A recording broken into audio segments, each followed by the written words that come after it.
La une ce matin, un sondage choc avec des chiffres plus qu'intéressants. Bonjour François Cros.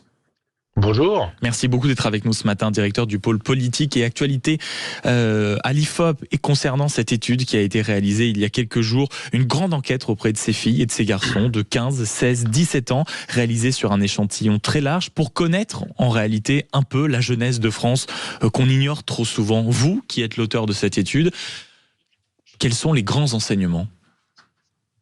On a une enquête dont l'intérêt, c'est d'aller étudier une partie de la jeunesse qui l'est très rarement, à savoir les jeunes de 15 à 17 ans, ceux qui sont en gros dans les années lycée, qui n'ont pas encore le droit de vote, même si vous savez que c'est souvent un sujet qui se pose et dont mesure assez rarement les opinions politiques. Et l'intérêt aussi de l'enquête là, c'était de regarder si en fait ils étaient globalement plus progressistes ou plus conservateurs que leurs parents à la même époque, puisque nous sommes l'IFOP et on avait fait des enquêtes du même type dans les années 80-90. Et ce qui est intéressant dans l'enquête, c'est que ça confirme le sentiment, je dis un peu d'une génération bof, c'est-à-dire d'une génération beaucoup plus dépolitisée, beaucoup plus distante à l'égard des forces politiques traditionnelles. On a un chiffre intéressant, on a près d'un jeune sur deux qui se reconnaît dans aucun parti politique, et c'est une proportion qui est 2 fois plus élevée que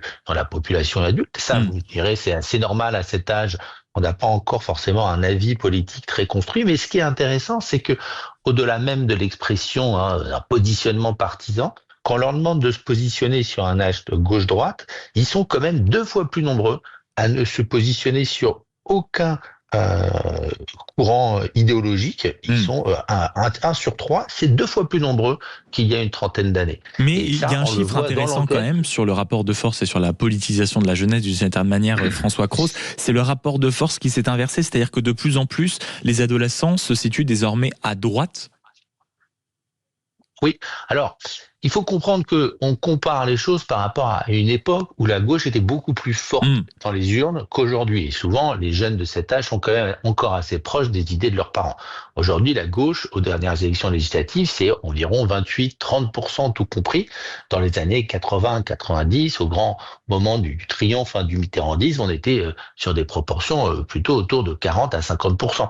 Donc la gauche a connu un recul dans l'ensemble de la population qui se répercute aujourd'hui chez des jeunes, et c'est pas forcément qu'ils sont plus à droite, c'est surtout que la gauche qui était très dominante, vous vous souvenez aussi dans les années lycée, avec des mouvements lycéens plutôt tous militants et tous assez marqués d'un seul bord, aujourd'hui, notamment via les réseaux sociaux qui a tenu un discours médiatique, politique, pas forcément très militant, mais en tout cas idéologique, différent de celui auquel il pouvait être restreint dans les années 80-90, où il y avait que les radios libres et que le JT pour s'informer, fait qu'aujourd'hui, on a en fait une jeunesse qui est moins dans l'emprise, on va dire, intellectuelle et idéologique de la gauche qu'elle ne pouvait être dans le passé. En revanche, il y a un chiffre inquiétant qui fait beaucoup réagir depuis la publication de cette enquête, c'est ce chiffre concernant les jeunes. Vous parlez de générations qui ont quand même connu celle-ci, en tout cas les 15, 16, 18 ans, le Bataclan, qui ont connu Charlie Hebdo, et la majorité des jeunes pourtant que vous avez interrogés jugent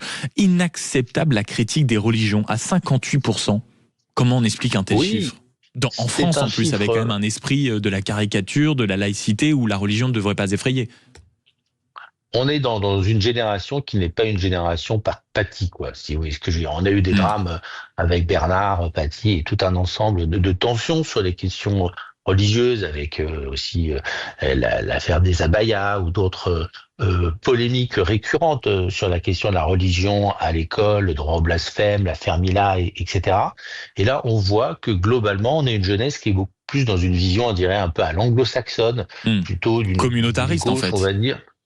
Certains diraient inclusif, multiculturel ou communautariste, entre guillemets, un peu à l'anglo-saxonne, où en fait la religion n'est pas jugée comme une opinion philosophique dont on peut changer, mais fait l'objet d'une sorte de racialisation, c'est-à-dire que c'est considéré comme une identité d'un individu aussi forte que sa couleur de peau, et la critiquer le fond de cette religion, c'est considéré pour cette génération très attachée au respect individuel comme une attaque, une critique, une injure envers l'individu lui-même.